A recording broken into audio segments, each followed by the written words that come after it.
العرب والعجم وعلى آله وأصحابه الذين هم بحور العلم والحكم أما بعد فأعوذ بالله من الشيطان الرجيم بسم الله الرحمن الرحيم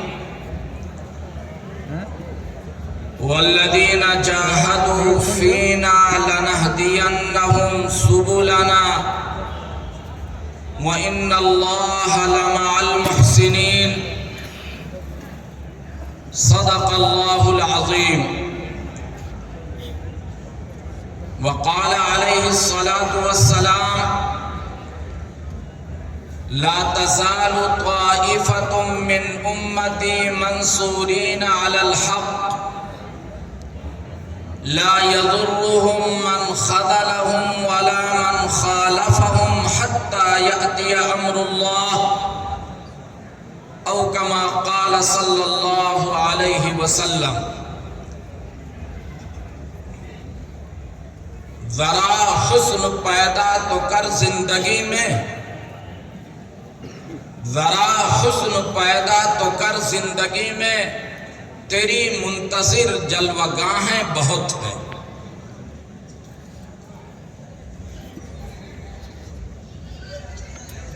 انجمن اصلاح البیان طلبہ دارالعلوم الاسلامیہ بستی کے اس اختتامی اجلاس کے سرپرست محترم محتمم ادارہ اور میرے انتہائی مخلص اور کرم فرما استاذ محترم حضرت اقدس حضرت مولانا ظہیر انوار صاحب زید مجدہم العالی، اجلاس کے صدر محترم ناظم ادارہ، میرے انتہائی مشفق استاذ گرامی مرتبت حضرت اقدس حضرت مولانا محمد اسعد صاحب قاسمی زید مجدہم،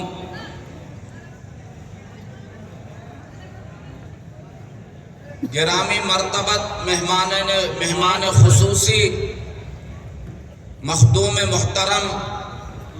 حضرت مولانا سید جعفر مسعود صاحب زید مجدہم، اور اسٹیج پر رونق افروز ادارے کے اساتذہ گرامی قدر، مہمانان محترم، میرے عزیز طلبہ، یہ ادارہ نہ میرے لیے کوئی نیا ہے اور نہ میں اس ادارے کے اپنے اساتذہ کے لیے کوئی اجنبی ہوں۔ مجھے یاد ہے میرا بچپن یہاں اس وقت گزرا ہے جب صرف اس طرف کی ایک منزلہ عمارت تھی، مسجد بھی اس وقت زیر تعمیر تھی۔ میں اس وقت اس ادارے کا طالب علم بنا اور یہی کے بافیض اساتذہ گرامی مرتبت، جن میں سے آج میرے کئی اساتذہ، جن میں ان دونوں حضرات کے علاوہ حضرت اقدس حضرت مولانا مفتی ابوالکلام صاحب زید مجدہم تشریف فرما ہیں، ان سے بھی کئی کتابیں پڑھی۔ اگر میں یہ کہوں تو یہ کوئی مبالغہ نہ ہوگا کہ مجھے جو کچھ حاصل ہوا ہے یہی کے اساتذہ کرام اور دارالعلوم دیوبند کے اساتذہ کی جوتیوں کا صدقہ ہے، تو یہ کوئی مبالغے کی بات نہیں ہوئی۔ آج اپنے اس مادر علمی میں حاضری میں اپنے لیے انتہائی سعادت تصور کرتا ہوں، اور جیسے ہی مجھے برادر گرامی مرتبت حضرت مولانا مفتی محمد احمد صاحب قاسمی زید مجدہم کی جانب سے دعوت ملی تو میں نے کہا کہ یہ میرے لیے سعادت کی بات ہے، اور صحیح بات تو یہ ہے کہ میں اس ادارے سے آج بھی اتنا ہی اپنے آپ کو طالب علم سمجھتا ہوں۔ دارالعلوم دیوبند یا کسی بھی جگہ آتے جاتے ہوئے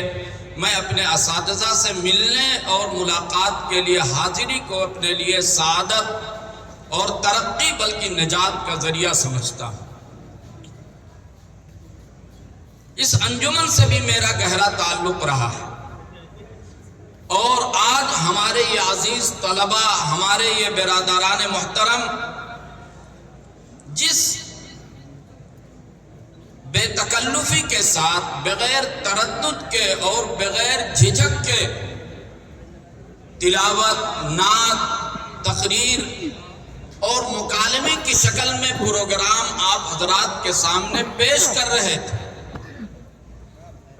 یہ ان کی اور ان کے انہی اساتذہ کرام کی محنتوں کا نتیجہ ہے جو آپ کے سامنے ظاہر ہوا۔ یہ ہمارے عزیز طلبہ اپنی تقریریں پیش کر رہے تھے، مکالمے پیش کر رہے تھے، چھوٹے چھوٹے معصوم طلبہ قرآن کریم کی تلاوت، اس کا اردو اور انگریزی ترجمہ، اس کے مطابق نعت شریف جس انداز سے پیش کر رہے تھے، ان کی محنتوں کو دیکھ کر کے میں دل میں یہ سوچ رہا تھا کہ اگر میرے یہ عزیز طلبہ اس طریقے کی محنت کر رہے ہیں اور اس ادارے سے وابستہ رہ کر کے اپنے اساتذہ کرام کی زیر نگرانی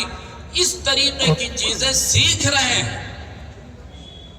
تو میں یقین کے ساتھ کہتا ہوں کہ مجھے اپنے اور اپنی قوم کے اوپر نا امید ہونے کی کوئی ضرورت نہیں۔ انشاءاللہ ہمارے ان عزیز طلبہ کی یہی محنتیں رنگ لائیں گی، اور کسی کی پیشانی پر کچھ لکھا ہوا نہیں ہوتا ہے۔ آج یہ اس ادارے کے طالب علم ہیں، کل کو جب یہ میدان عمل میں جائیں گے تو یہی عالم دکھائی دیں گے، یہی مبلغ دکھائی دیں گے، یہی مفسر اور مفتی